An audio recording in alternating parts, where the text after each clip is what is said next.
So there is a lot to cover.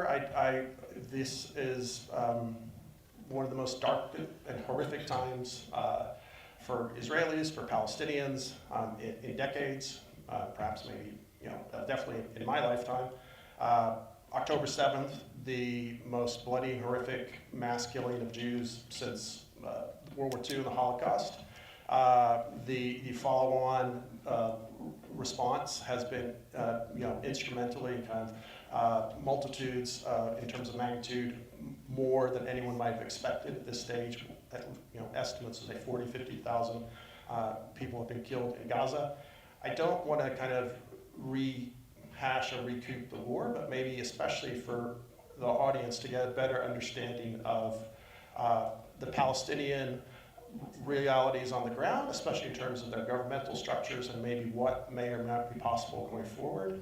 I think the media in general, it presents the Israeli perspective frequently, the American perspective frequently, say the Egyptian, the Saudi, or the Turkish perspective. But the other people in this situation, I feel the Palestinian perspective, we often don't hear. You are not Palestinian yourself. The first time you went to the West Bank, I think it was in the 90s.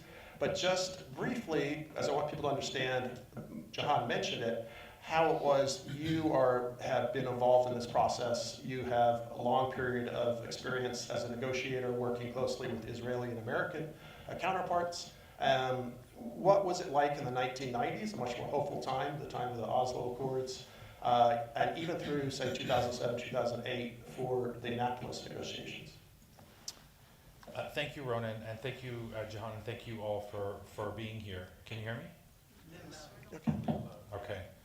I don't know how to change the volume. I'm just. Eric, try it. Is this one better? Here, try that. Is this better? Yeah. Okay. Okay. Y'all don't need to hear me, so. Okay. We'll just pass it back and forth. So thank you all for coming to tonight's talk. So the short answer is in 2003, I applied for a job based on an ad that I saw for, it was very cryptically written, looking for technical advisors based in the West Bank, and something about Israeli-Palestinian negotiations. And there was no mention of the PLO or anything political. And I sort of, anyway, long story short, as I applied to this ad, thinking, oh, if I get the job, I'll spend 2 years tops there, and I'll come back. I'll get some interesting field experience. I ended up staying almost 6 years, and I did get a lot of great experience. And I was part of a technical unit called the Negotiation Support Unit that was attached to the PLO, the Palestine Liberation Organization's Negotiation Affairs Department. So the PLO is the official body that represents Palestinians politically. It's the political address of the Palestinian people, which is distinct from the Palestinian Authority. So the PLO is the party that negotiates with Israel. It's the PLO that has embassies, that's represented in the United Nations. Whereas the Palestinian Authority was a structure created by Oslo to administer parts of the occupied territories. For people to know, you mean the Oslo Accords of the 90s? The Oslo Accords of the 90s. And so we just want to make sure that that we are all familiar with the terms that we're using. And so, the PLO as the negotiating party has a negotiation affairs department, and there was a group of donors that came together. By donors, I mean governments, mostly, I think 6 European governments, decided that the PLO is not particularly good at negotiating, and so they wanted to build up their technical capacity by funding a group of advisors who were lawyers, water experts, economists, people who could negotiate or could advise the negotiators on the kind of technical nuts and bolts of the process. because of the asymmetry between the two sides. Israel, of course, being a powerful state and has a government and an army, and and the Palestinians did not have those things. So, so this was a way to help level the playing field. So I worked as a policy advisor on the settlements file. So I collected the maps and data, and we heard about land confiscations in such and such area for the wall or for new settlements or for anything related to the settlement enterprise. We'd go out and we'd collect the information, and I kept the databases, and then we would prepare these files, all of the permanent status files that were identified during the Oslo peace process, all of the core issues that were supposed to be negotiated between Israelis and Palestinians: Jerusalem, settlements, final borders, the fate of refugees, Palestinian refugees. And then there was a basket of issues that we could have called state-to-state issues. So that there was economics, law enforcement, the kinds of technical things that any two neighboring states would have to work out, right? Border issues. Security was its own file. And that we would build up the information in the event that negotiations would happen, and then they'd be ready to go. So I arrived at a time when there were no negotiations. It was not the height, but it was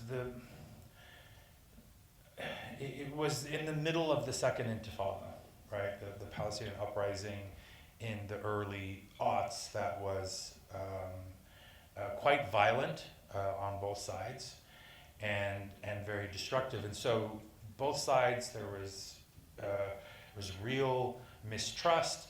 The Palestinian Authority had, this was a time when the Israeli army had gone back and reoccupied towns that were handed over to Palestinian control, or at least, basic control during the Oslo years. And the Palestinian police even had been sort of driven off the streets. They were being targeted by the Israeli army, and there was real intense mistrust. So this is the environment in which I entered. There were no hopes for negotiations anytime soon, but those negotiations did eventually happen 3 or so years after I arrived. The Annapolis talks that you mentioned, and I got to witness that process and be a part of it firsthand. And so I guess I got lucky in the sense that I was there at a moment that wasn't intensely violent, and that I also got to participate in a diplomatic process that is pretty unique and pretty. It was a huge learning experience for me, watching the internal machinations of Palestinian politics in relation to this diplomatic process, the bilateral process between Israel and the Palestinians, between the Palestinians and the United States and other multilateral actors like the Europeans, and so I had a front row seat, and a lot of that then became material for my book. I would say it's kind of the seminal book. Even if you aren't here, I'd say it. Is it? Y'all hear me on that? Yeah. Okay. It's okay. I would say if you're interested in the history and legacy of Palestinian U.S. relations, I think it's the best book out there. But maybe just a lot of people, if you're old enough, you might remember, the Camp David and the agreements there, the hope and the optimism of the Oslo Accords in the kind of early mid-90s. They may not be as familiar with this period of negotiations, but what were kind of even if it was just another roadmap, what were the ideas and what was being negotiated, and why did it not come to fruition? So this was an interesting period because begins this particular period, the post-Oslo period, let's call it, because the Oslo process collapsed in 2000. First with the failure of the Camp David summit, in which Bill Clinton put together this kind of make or break summit. He brought Israeli-Palestinian leaders together, threw them in a room, said, okay, you guys don't come out until you have a deal, and that didn't work, unsurprisingly. But then in the months after that, the second Palestinian uprising broke out in Jerusalem and then spread to the West Bank and Gaza, and that was quite an awful time, because there were, this is unlike the first Palestinian uprising in the late 80s, we saw a completely different dynamic. It was extremely violent. We saw Apache helicopters, firing rockets into urban centers, all the stuff that we now see in Gaza today didn't exist, hadn't happened yet in this time period. So it was new. We saw fighter jets bombing. We saw total sieges of Palestinian towns surrounded by the army, cut off from one another, and there was real humanitarian crisis. People were cut off, couldn't go to work, couldn't go to school. It was a very, very difficult time.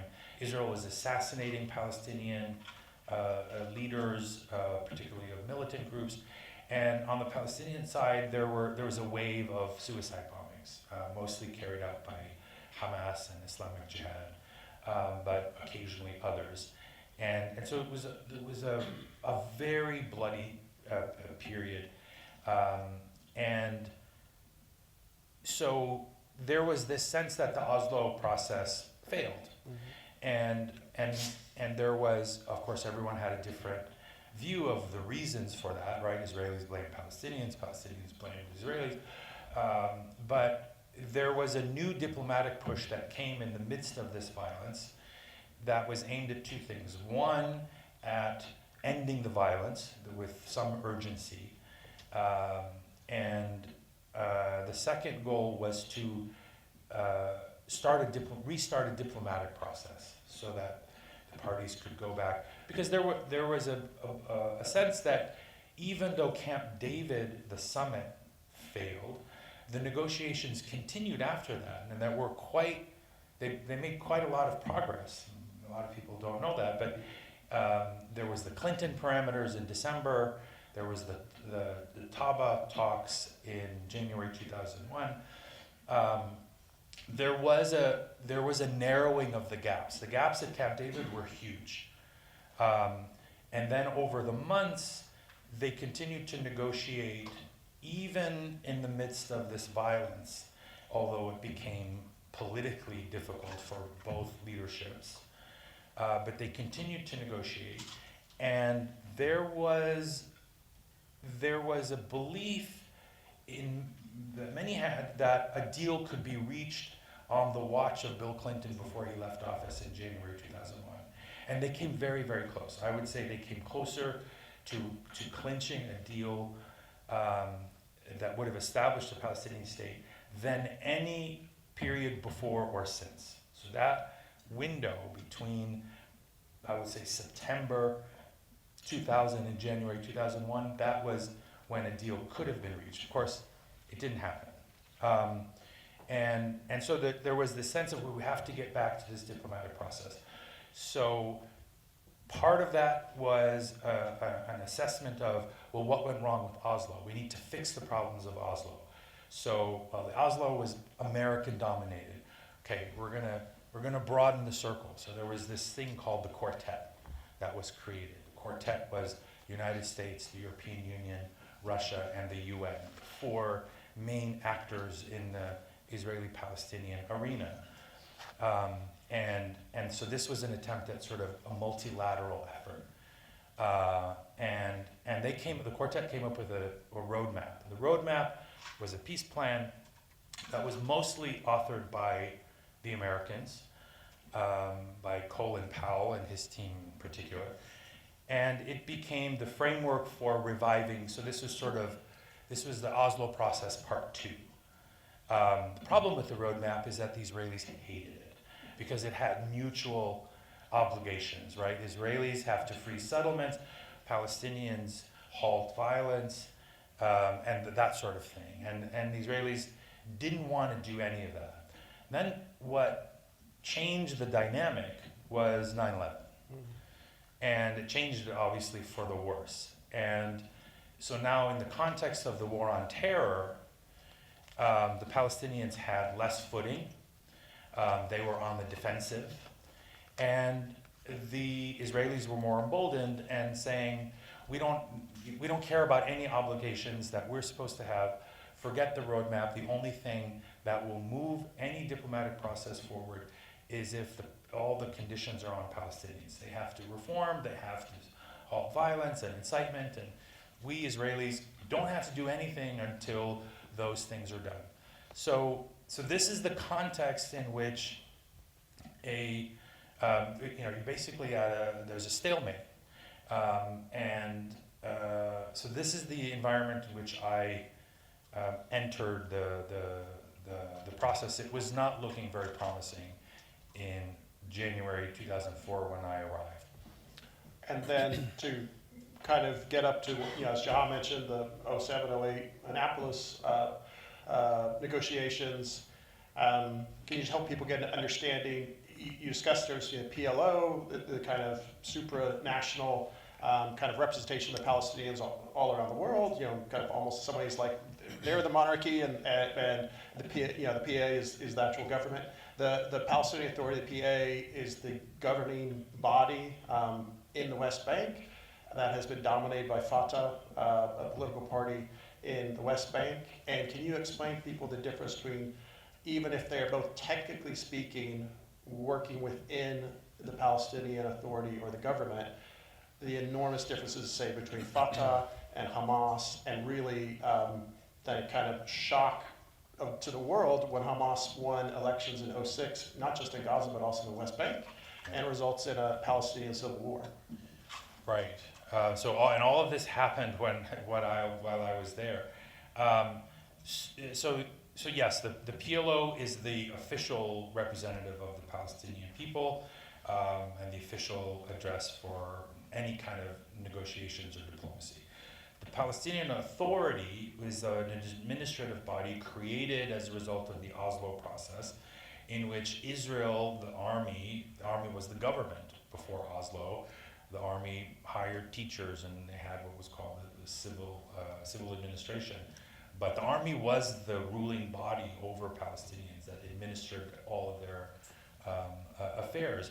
And Oslo came, and as a result, Israel devolved some of those authorities, particularly the civilian ones, education, trash collection, and limited security responsibilities only over Palestinians in Palestinian urban centers, to this thing called the Palestinian Authority, which was supposed for Palestinians was going to become the embryo of a future state. For Israelis, they had a different view of what the Palestinian Authority was. They saw it more or less as a kind of permanent form of autonomy, right? Because Yitzhak Rabin, when he signed Oslo, did not believe in the end goal being a Palestinian state. That didn't happen until much later, until Ehud Barak in 1999 and 2000. So they had very different conceptions of what the PA should do and what Oslo meant, and that's partly why it explains the failure. So these are two different entities in theory, but the reality is that once the PA was created, because they have the same leadership, right? First, Yasser Arafat was head of the PLO and president of the PA, and then Mahmoud Abbas also wore both hats, and they both wore a third hat, which is they were leaders of their party, Fatah, at the same time. So the lines between these three entities got to be blurred because they're the same people. It just changes the hat depending on the moment. And as far as Hamas emerges in the late 1980s and becomes a a very potent political opposition to Fatah. And they're the largest opposition. They're the second largest Palestinian political force in the entire landscape. Okay, and this was a new thing because it's the first time also that a major Palestinian political party or faction was not incorporated into the PLO. And that had a lot to do with the fact that Hamas was so big, and the fear Fatah had was that Hamas was going to replace them. So they couldn't be allowed to enter the PLO except on their terms. So there were negotiations on, how many shares, how many seats would Hamas get in the PLO's parliament, called the Palestine National Council, and on the executive committee. And they never agreed. So Hamas never ended up joining the PLO, which created a fundamental contradiction in that the PLO was supposed to be the sole legitimate representative of the Palestinian people.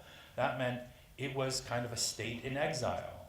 And so it should be representative of all strands of social and political life. So there were labor unions in the PLO, there were women's groups, there were student groups, and then of course the political factions were all represented in this parliamentary body called the PNC, except for Hamas. So that was kind of a blow to the legitimacy of the PLO.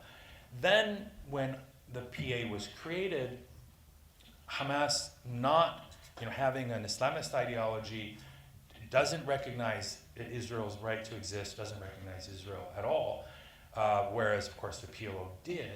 So there was that deepened the split between the two main factions. Hamas boycotted the Palestinian Authority. They refused to run candidates in the first elections that the PA had in 1996. And 10 years later, when they had the second elections, they changed their approach. They saw an opportunity to actually capture the PA. Instead of being on the outside and trying to bring it down, they said, let's just take it over. And that's what they did. They ran elections. They ran for elections in 2006, not expecting to win. And they were, I think, Hamas was as surprised as anyone else that they actually won. So they had then the ability to form a government on their own because they had a majority. So now you have all of these contradictions in these Palestinian political institutions. The PLO is not truly representative. Hamas is, you have now the PA is run by a group that didn't recognize the legitimacy of its creation, right? They totally rejected the PA until they didn't. So those contradictions never got really resolved. And when Hamas won in 2006, because Hamas is listed as a terrorist organization in the United States and in Europe, of course in Israel as well, the international community could not deal with this new government anymore, so they boycotted it, and that created the conditions for a Palestinian civil war, a power struggle that they tried to resolve initially by doing a unity agreement between Hamas and Fatah, a unity government. The Americans said, hell no, there can never be any Hamas role at all, ever. You have to cancel the elections and then hold new elections. That was a pathway to civil war, for sure. And that's eventually what happened. So I realize I went on too long. No, but a lot of us aren't familiar with the backstory of it. Just very quickly, you're in the West Bank, you're in Ramallah at the time of this civil war. Obviously, you're working with the much more moderate, kind of reasonable, Fatah figures and others. how concerned were you or any of your colleagues who might be working with the PA that they too might get killed by someone from Hamas? Well, I don't think we were worried about getting targeted by Hamas per se, because once the split happened, and as you said, Hamas won a majority of the seats in the West Bank as well as in Gaza, right? Because sometimes I hear journalists and others say, well, Hamas won elections in Gaza. They won elections nationwide, across the West Bank and Gaza, and even East Jerusalem. And they had a solid majority. And it's clear now why, because they were the non-incumbent party that had failed so repeatedly. And as we know, voters always, when times are tough, voters will punish the party in power. And that's precisely what they did. And so it wasn't necessarily out of ideology that people voted for Hamas. It was just the sense of, well, they're the new guys, they're untested, let's see what they can do. But to answer your question, once Hamas violently took over the Gaza Strip, and then the unity government was canceled, and there was now two separate authorities, one run by Fatah in the West Bank and one run by Hamas in Gaza. We lived in Ramallah in the West Bank, and Hamas kept pretty low profile there. They were being targeted by both the Israelis and the Fatah and the Palestinian Authority. So they kind of kept their heads down, and their dominant, their domain was in Gaza. So we didn't feel that. But what I worried about, is if Hamas is now in the government, and I'm an advisor to the leadership. Am I providing material support to a group that is a designated terrorist organization? So, we all had questions about our liability, like, well, what's going to happen? And those questions didn't last very long because Hamas was, removed from power fairly quickly. But then that split became the defining feature of Palestinian politics from 2006 until this very day. And again, absolutely not at all to excuse or look past the horrific violence Hamas has committed. But maybe for the audience to get understanding, for a lot of people that think of Hamas, they think of a terrorist organization. But as you discussed, since 2006, they have been the de facto power controlling Gaza. Similarly, at the same period of time, there have been no real elections in Gaza, no real elections held by Fatah in the West Bank. But can you help people understand, you mentioned briefly, it was not necessarily a support of the ideology, but that the role Hamas plays within Gaza, it is the government, there's no choice about it. As horrific as bad as it is, terrorist organizations in Northern Ireland, the IRA committed horrible, horrific crimes, but they had a political wing, Sinn Féin, which is involved in politics at a political level. You think of FARC in Colombia, similarly awful terrorist actions. They were, had candidates later, especially that would be involved at high levels of the Colombian presidency. Can you discuss how, for the Palestinian people, Hamas is a much more complicated and difficult picture than just awful acts of terrorism? Yeah, I think that's a really important point. So first of all, I'm just going to say off the bat, and a lot of people will disagree, I don't like the label terrorist organization. I think it's gratuitous, and it's just a way to delegitimize what is essentially a political organization. The reality is, of course, that political organizations often use terrorism, and Hamas definitely falls in that category. They have used terrorism.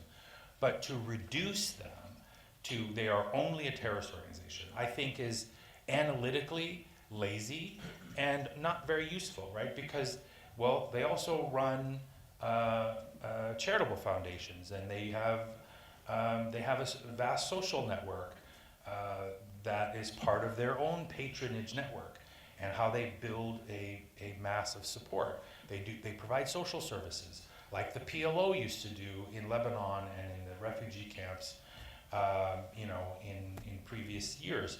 So that's how they build constituencies. They have an ideology, they have a vision for how they believe Palestine should be liberated and then later eventually governed. And so they have much more to offer than just violence, though they clearly embrace political violence. And I think all liberation movements have embraced political violence in one form or another, including the Zionist movement throughout the 1940s, were actually pioneering in their use of terrorism against the British and the Arabs. But again, were they purely terrorist organizations, or were they political groups that had a military wing that also engaged in terrorism? I think that's a more analytically useful way to describe them. So that's a long caveat, I guess. But yes, Hamas. There are people who support it for ideological reasons because they believe that they believe in kind of Islamic jurisprudence and governance, and like other offshoots of the Muslim Brotherhood, Hamas is an offshoot of the Muslim Brotherhood. They have a worldview that is rooted in political Islam, right? In the idea that it's not just a Palestinian state, but they want an Islamic Palestinian state, or in the case of the Muslim Brotherhood in other countries, an Islamic state in Egypt or wherever.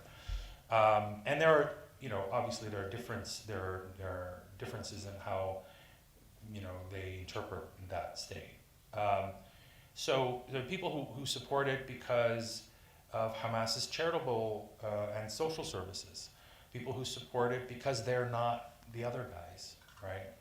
And I know a lot of Christians, Palestinian Christians, who voted for Hamas in 2006 because they were the new guys. And so let's give them a chance. The old guys not only failed, but they're corrupt. And they're entrenched, and their power is entrenched. And when you become entrenched, you become corrupt. And so there were lots of reasons for people to support Hamas. I think that the international boycott led by the United States of the Hamas-led government in 2006 was a catastrophic mistake. It wasn't going to be otherwise because this was George W. Bush. It was the war on terror. It was Elliot Abrams and Rumsfeld and all of these people who were not interested in accommodating political Islam, right?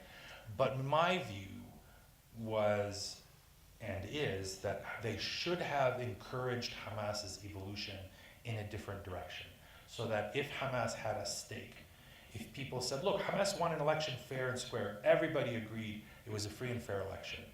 The United States congratulated the Palestinian people on a free and fair election. George Bush congratulated the Palestinian people. You held a free and fair election, but now we have to boycott you. That's a mistake. I think that was a fatal flaw in their approach. I think they could have encouraged Hamas to go a different route, but all of that is counterfactual at this point. You mentioned, obviously, most Palestinians had two horrible choices. Fatah, you mentioned, incredibly corrupt. Its current leader, Abbas, makes Biden and Trump look like youngsters. He's almost 90. But again, it's a bit of counterfactual. Within Hamas, it's an extreme Islamic, intolerant view. Were there gradients of more moderate voices? Yeah. But even if there were those more moderate voices that obviously were suppressed leading up to October 7th, would any of those voices actually recognized or recognize the legitimacy of Israel to exist the way Fatah had? It's a good question. So, like any political party or movement, there's a spectrum. And Hamas has a spectrum. It had a spectrum, and it continues to have a spectrum, although it is narrowing because of what's happening now.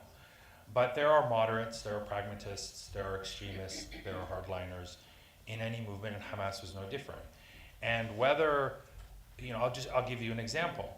every leader of Hamas,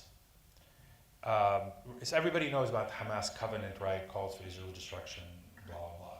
That's not particularly relevant. The Hamas's covenant is not relevant. What is relevant is what the leadership says at any given moment. The reality is that every leader of Hamas, going back to its founder, Sheikh Ahmed Yassin, who was assassinated by Israel, I think, in 2003 or 2004, has said, including the current leadership, the ones who are still alive, that they would accept a Palestinian state in the West Bank and Gaza with its capital in East Jerusalem, in more or less in line with the Palestinian consensus. So this is a matter of Palestinian political consensus. We accept a Palestinian state in the 22% of historic Palestine that is the occupied territories today, West Bank, Gaza, East Jerusalem. But what makes them different than Fatah is without recognizing Israel. So that was the one thing that they said. We don't recognize Israel. We don't recognize Israel's right to exist because that 78% that became Israel is still, we consider to be the Palestinian homeland, and we don't relinquish our claim. The PLO did, Fatah did, and look where it got them, right? They gave up, they recognized Israel's not existence, they recognized Israel's right to exist. And so that created a dilemma for Palestinians. If Israel has a right to exist in that 78%, then what of the hundreds of thousands of Palestinians who were expelled from those areas? Then they should have never been there in the first place. They didn't have the right to be there. So a lot of Palestinians were very unhappy with this PLO decision to recognize Israel's right to exist. And I'll just also add, this is a purely political formula. It's not legal, it's not moral. States don't have rights. No state has a right to exist. Only humans have rights. People have rights. But this was what was required of the PLO in order to enter the peace process. So they did it. But Hamas said, we're not going to make the same mistake. We're not going to relinquish our claim to the rest of our homeland, although we will acknowledge the political reality that Israel exists. Do they recognize it as a permanent reality? You could question that. Do they recognize it as a legitimate reality? No. But they recognize the reality of Israel without giving it moral legitimacy. That's the part that they sort of withheld. And but you know, they've said, if Israel withdraws from the West Bank and Gaza, we will sign a 100-year truce with, you know, and we'll live in the Palestinian state, and there'll be, you know, they won't officially relinquish all claims, but they're more or less in line with the two-state consensus. So that's the pragmatic side of Fatah, not all of Hamas. Not all Hamas leaders accept that, right? And we were talking in the car about others who completely reject it. And I think there are hardliners today who are becoming more hardline. And the future of Hamas could go either way. It could become uber pragmatic out of necessity, right? Or it could be radicalized by everything that's happening now and saying, why should we ever recognize Israel? We want it all. Look what they're genocidal maniacs, right? And so why should we, you know, we're going to fight to the death. And there are people who say that. But the question isn't what so-and-so says at any given moment, but where is the center of gravity in the movement? You know, what is the temperature reading in that moment? Is the consensus on this side or on that side? What I fear is partly that Hamas will be more radicalized by all of the death and destruction. That's to be expected in the same way that Israelis were radicalized and traumatized by October 7th. And now we've had, I've lost count, 550 days of horror and endless death and destruction. So it's only natural that not only will Hamas be radicalized, but I worry about a much more radical something else entirely that will emerge out of the ashes of Gaza that will be 100 times more radical than Hamas, because all they've known is 20,000 orphans. You know, Gaza's the largest cohort of child amputees anywhere in the world. Gaza's been annihilated as a society of 2 million people. Everything has been destroyed. Every single family, 1 out of every 35 Palestinians in Gaza has been killed, right? That means every family, every extended family. So the scale of the trauma is unimaginable, and that does not bode well for the future. And that's why I think, you know, even if you care nothing at all, if you have no empathy at all for Palestinians, you care nothing for the humanity of these people who are being killed in these large numbers, your own self-interest should dictate that this is madness, what Israel's been allowed to do. It will absolutely come back and haunt them. Absolutely. And that's the part that I don't understand, why President Biden in particular didn't put a stop to it. Because by allowing it to continue, he's not only threatening Israel's future, but also undercutting U.S. standing, certainly in the Arab world, but in the global South more generally. And we'll, you know, I'm sure I'll get into these questions next, but one last question just to kind of fill in the last part of the framework for people's understanding. I know we'll have questions about the U.S.'s relations with the Palestinians, maybe Europeans and others, but in terms of the Middle East itself, you know, what is the role? It's been a historically kind of dubious and oftentimes disjointed role of the major Arab players in the world, whether it be the Egyptians or the Saudis or the Gulf states. You know, for decades, it was very useful for, if it's, I don't care which Egyptian general, if it's Sadat or Mubarak or Sisi, to say, look at the horrific things happening to the Palestinians, you know, call all this out, you know, to kind of deflect any blame or recognition of how bad things are going in Egypt. You know, it's a useful thing to say, obviously, you know, Saudis and the Gulf states, but in reality, they always did very, very little to help the Palestinian people. From 1948, you mentioned hundreds of thousands of people are dispersed as refugees. Very few of them are taken in Egypt, few of them are taken in the Saudis, the Gulf states. The vast majority, and their descendants now, a few million, are spread between 2 of the poorest and most dire kind of economies in the Middle East, in Jordan, and obviously even dire economy with horrific instability in Lebanon. Why is it that those states, in a lot of ways, did nothing? They wouldn't take in any refugees, especially the Saudis. The Gulf states over the years have had tens of millions of foreign workers. Would they not take in Palestinians because they're afraid this Muslim Brotherhood ideology will come with them? There'll be challenges to the monarchy. There'll be challenges to our military government. Why did they do so little? And do you expect them to do anything now? Yeah, it's a good question. I'm gonna answer by pushing back a little bit on the premise of your question.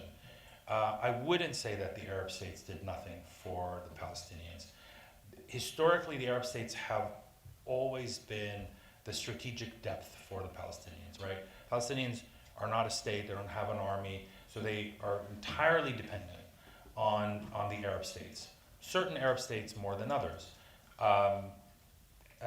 In particular, 2, Egypt and Saudi Arabia, both of whom have historically done quite a lot. Maybe not enough, but I don't think it's fair to say they did nothing. The Saudis have been advocating for the Palestinians since the 1930s with Theodore Roosevelt, and quite passionately. And then, of course, during the Second Intifada,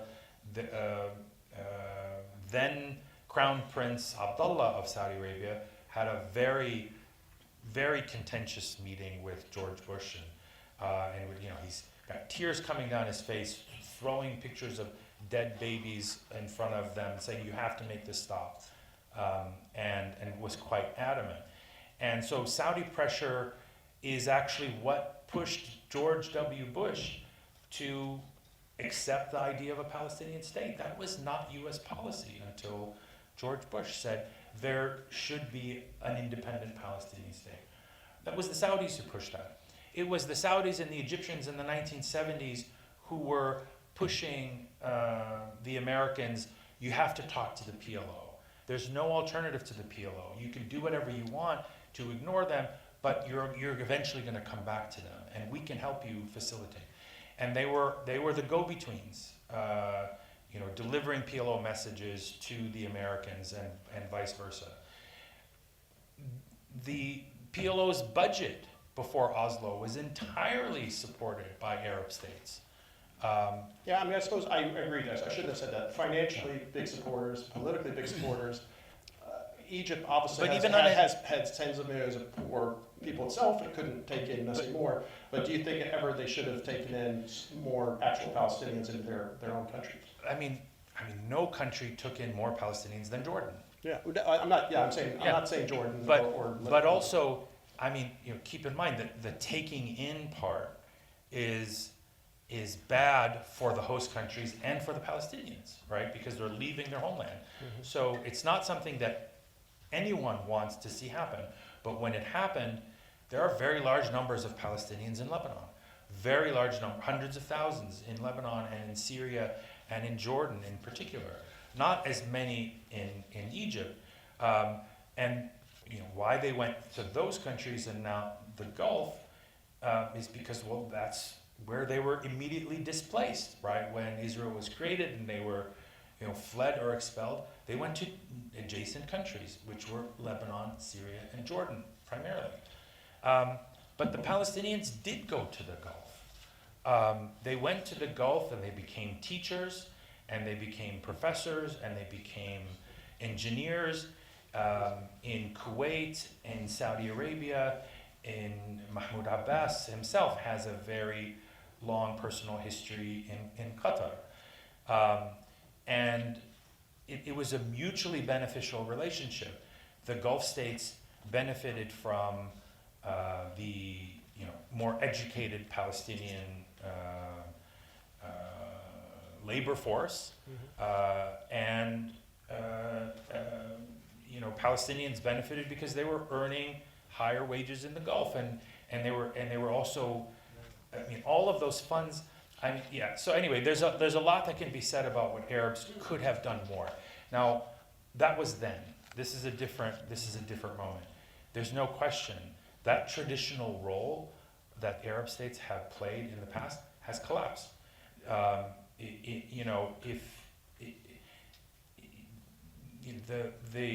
The passivity with which the Arab leaders have looked on, watching these horrors in Gaza is, I think, unforgivable. They could have done far more. Of course, they'll say, well, we pushed Biden. We told him we want a ceasefire. We told him, we tried to pressure him. They could have done more. They still could do more. And I think the key now, if we're going to change this dynamic that exists, if there's any hope at all of thwarting the Trump plan for what is basically the ethnic cleansing of Gaza, it will have to come from the Arab world. It will come from the Saudis, right? Because what does Trump want more than anything is he wants a Nobel Peace Prize for brokering a normalization deal between Saudi Arabia and Israel.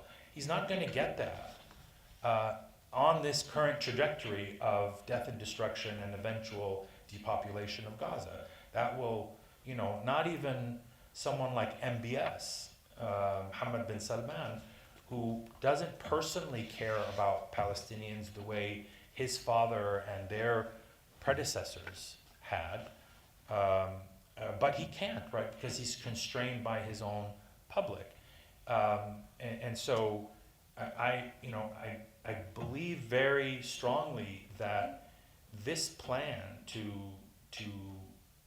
ethnically cleanse Gaza would be severely destabilizing for Egypt and Jordan in particular, and it could even bring down those regimes. And I think it's one of the reasons why Egyptians are such a hard no that we won't take Palestinians, right? Because it's existential for Palestinians and it's existential for these regimes. And just to follow on to that, to get your impression, about a year ago, I don't know if any of you came, we hosted a pretty well-known national security journalist from the Jerusalem Post, an expert on Israeli intelligence and basically especially its history of I suppose, countering Iran.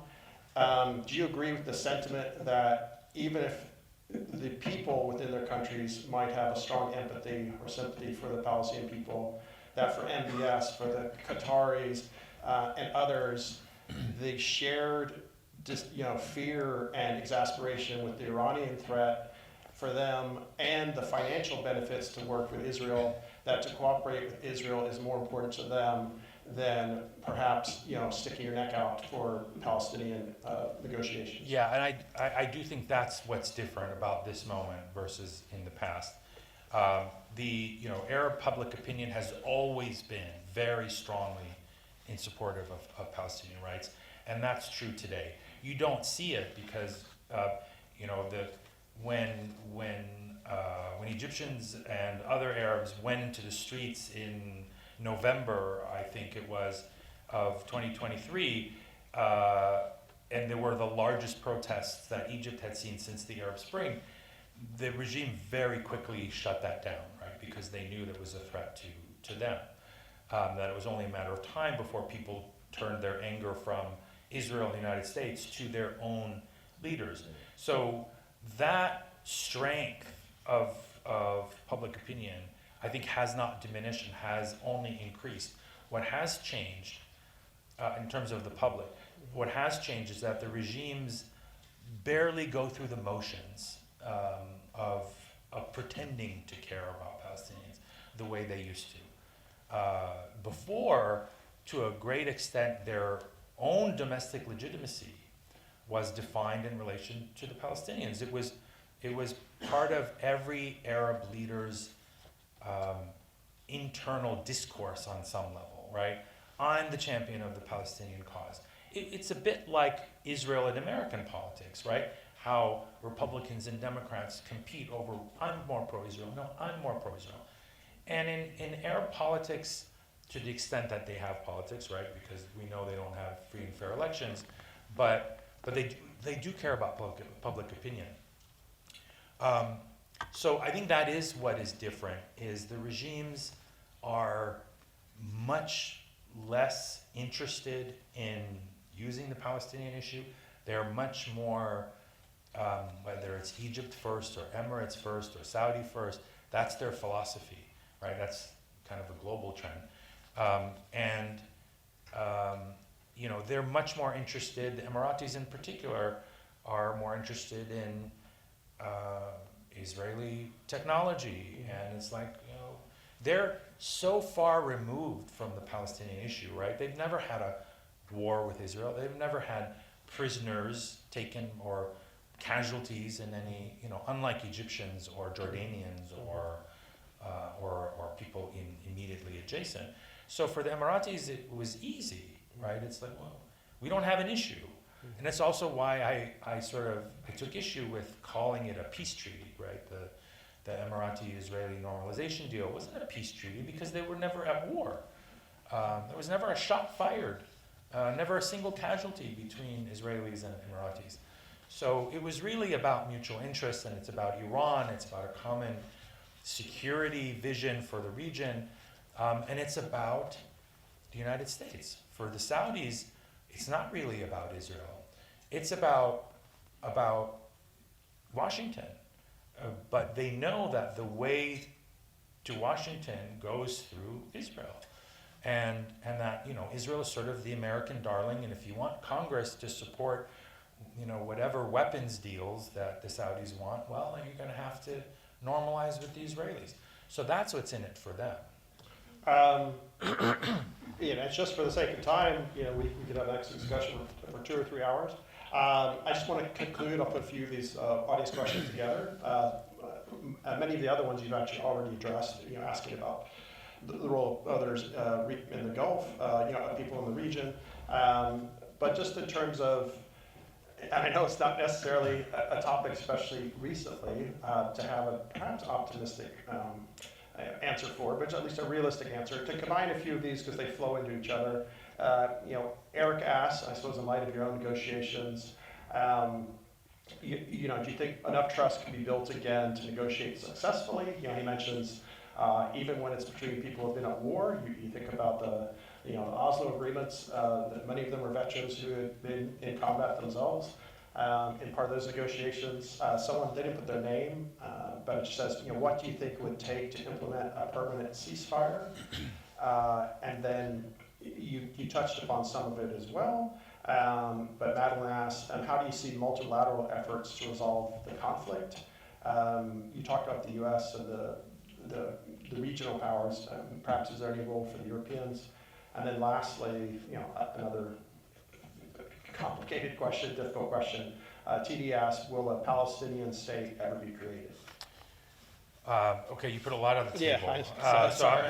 I'm gonna probably ask you to Sure, repeat I'll some go of back that. to you. Yeah. But the first one on, remind me again the first one. What I suppose do you think successful negotiations can happen again? Yeah. You've been on the inside of those before. Any hopes there? Yeah, I'm going to be very pessimistic, but this is my honest to God belief, and it's sad and tragic. I don't see any possibility for any reconciliation between Israelis and Palestinians for a very, very long time. The amount of trauma that has been inflicted on each other is so intense, and it's continuing. Right? There's not even a grown-up who can say, okay, all right, we have to do this, has to stop. It's kind of like we can just keep going. And I think, for Israelis, obviously, as you said, it was the deadliest day in Israel's history, October 7th. And that trauma is something that every Israeli carries, and that is alive because of the hostages also, right? It's renewed. The fact that the hostages, that there are still hostages being held, is kind of like a daily trigger for that trauma, right? For Palestinians, nothing comes close to you can't even describe in words what they have endured in Gaza. It's not only the deadliest moment in Palestinian history, it is one of the deadliest and most destructive wars of the century. And it has shattered records. I mean, I've seen so many, the harm to civilians has been greater than any war. The starvation has been more rapid than any time in recorded history. I mean, there's so many, like I mentioned, the largest cohort of child amputees. Just the trauma that this generation of Palestinians, multiple generations, will carry into the future will last decades and will not be easily overcome. I hear from my friends who were, one-state solution supporters, right, before October 7th, say... And just for people to understand, this two-state solution is that an independent Palestinian state next to an Israeli state. Right. A one-state solution means they are all within, in essence, the same country, but all have equal status and citizenship, Right. just for people to Yeah, one state based on equal citizenship rights as opposed to one state based on inequality, or as Amnesty and Human Rights Watch and other groups have described it, I think accurately, as apartheid. So yes, the people who believe that, whatever you call it, Israel if you want, but as long as we have equal rights between the river and the sea, those people are saying things like, I don't know if we can live with these people again after what they've done. How can I ever look at my Israeli neighbors who were out demonstrating when there were food trucks trying to make their way in Gaza and they were blocking the way? And polls showed that most Israelis were okay with blocking food. And it's like, how can we live with these people in one state, right? So in that sense, maybe the two-state solution, which has taken a hit over the last 20 years, maybe has gotten, in a perverse way, a kind of inadvertent boost, because people are like, yeah, we have to separate from you. We can't live together because there's too much pain and trauma between us, and I don't trust you and you don't trust me. So I don't see, I don't see any real possibility of rebuilding that trust, but more importantly, I don't see anyone trying to rebuild that trust, right? I mean, say what you will about George W. Bush, and I've been a huge critic of his, and if you read my book, you know, on the Bush chapter is very critical. But at least he had a sense of urgency. There was a sense of, we can't have this violence continue, and the violence of the Second Intifada was nowhere near as severe as what we're seeing now. But there was just this understanding that if you want a political process, you have to stop the bloodshed as a first step, right? It's not the last step, but it's a necessary first step. First, you stop the bloodshed. Then you try to start a political process, and then you gradually build up the trust. There's nobody even doing that now, right? Joe Biden was like, no, here's more weapons, do whatever you want. We'd like you to kill fewer civilians if you could. No, we're gonna keep doing what we're doing. Okay, that's fine. We don't want you to go into Rafah. Rafah is a red line. We're going into Rafah. Okay, that's fine. We want you to stop starving the population. No, we're going to continue. Okay, that's fine. And there wasn't a moment where they just said, enough. Like, you know, I start to wonder, even if you have no humanity, do you not have a gag reflex? Just to watch this on a daily basis. How? And it can only be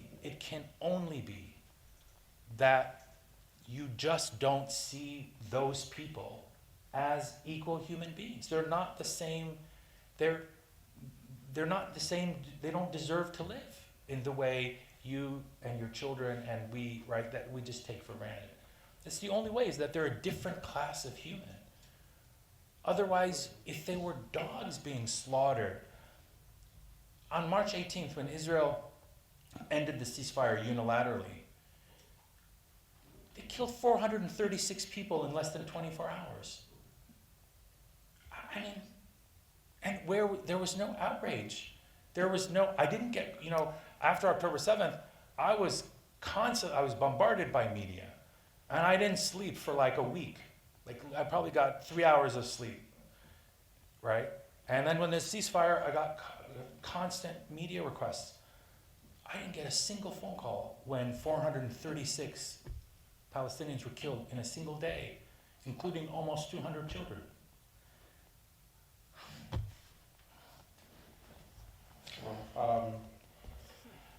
I know maybe there isn't a way to end it, but just to kind of follow up on one or two of those audience questions to tie it in. The ceasefire that was reached, even if it was not maintained, it occurred maybe with the benefit of the Emiratis or other regional players. Do you see any hope or chance that some form of negotiations or talks can lead to another ceasefire, even if we can't get a real agreement for a while? I mean, I think we know what's needed for a ceasefire. We have it. It's been agreed to. We have phase 1, phase 2, phase 3. We know what's supposed to happen. There's a plan for releasing all the Israeli hostages. It's a phased plan by necessity, right? Because they don't trust each other. Hamas doesn't trust Israel. And for good reason, because Netanyahu says, I just want to get the hostages back, and then we're going back to war. And that's precisely what we've seen, right? And so Hamas has again offered, we will release all the hostages all at once in return for a permanent ceasefire. Israel said no. That was Hamas's opening offer, by the way, on October 8th of 2023. I'm not defending Hamas or their taking of hostages or the people, the murder and mayhem that they caused. But if it were about the hostages, that would have happened, right? But it wasn't about the hostages. It was about Netanyahu's political survival. It was about the humiliation of the defense and intelligence establishment who had to exact their revenge. They needed their, not pound of flesh, but millions of pounds of literal flesh. And it was about revenge. And it was about fueling, it was about keeping Netanyahu's coalition together. And we all know, look what happened. The moment the ceasefire deal, Netanyahu agreed to the ceasefire deal in January, he lost a coalition partner, right? Itamar Ben-Gvir quit his coalition. The moment he violated the ceasefire, Itamar Ben-Gvir came back to the coalition. It is about keeping Netanyahu unaccountable for the failures of October 7th, keeping him in power, keeping him out of jail, avoiding, right? Because so that's what this is about, and we know it. Joe Biden said it. Every analyst knows what is fueling this war is the far-right extremists in Israel and Netanyahu's own political survival. And we also know what it will take, right? We know exactly what it will take. There will be a plan for releasing the hostages in return for an end to violence. If Israel wants to get all the hostages, but then continue the mass destruction of Gaza, with the goal, as Netanyahu just said a few days ago, that we are moving ahead with the Trump plan for, expelling Palestinians. We're not hiding it. They were hiding it. They're not hiding it anymore. Now they're open about it. So what incentive, if I'm Hamas, if I'm any Palestinian in Gaza, what incentive do I have to release hostages? If I know that not only will the war continue, but the war will continue in order to see my expulsion, right? Because now the Israelis are saying, we're going to expel you. They're dropping leaflets telling them exactly how they're going to expel them. So that's not a diplomatic process, right? A diplomatic process is, no, you have to end the war. But so this is the part that I don't understand, is why give Israel such wide latitude and license to do whatever it wants in Gaza without any concern for the consequences, the blowback toward the United States, the instability in the region. Never, I'm not going to talk about the human side of it, because it's frankly not a priority for Americans, not a priority for most members of Congress, not a priority for American leaders of either party. Right? But if you care about U.S. interests, if you care about your Israeli ally and their future stability, you should be thinking about what sort of conditions you're creating and what that is going to lead to in the future. I didn't answer all the questions, so I apologize. No. Well, I think you covered almost all the topics we could, and it's been very informative. I think it's helped people learn a lot, especially in terms of Palestinian dynamics that a lot of us don't know about. It's difficult and dire days for your average Palestinian, for your average Israeli. I don't know how or when it'll happen, but God willing, the best for all the Israelis and all the Palestinians is some form of reasonable, ceasefire and eventually some form of agreement between the two groups. Even if we can't be optimistic now, I want to thank you very much for coming here and letting us informing us so much. Thank you. Thank you. And I'm happy to stick around and chat with folks.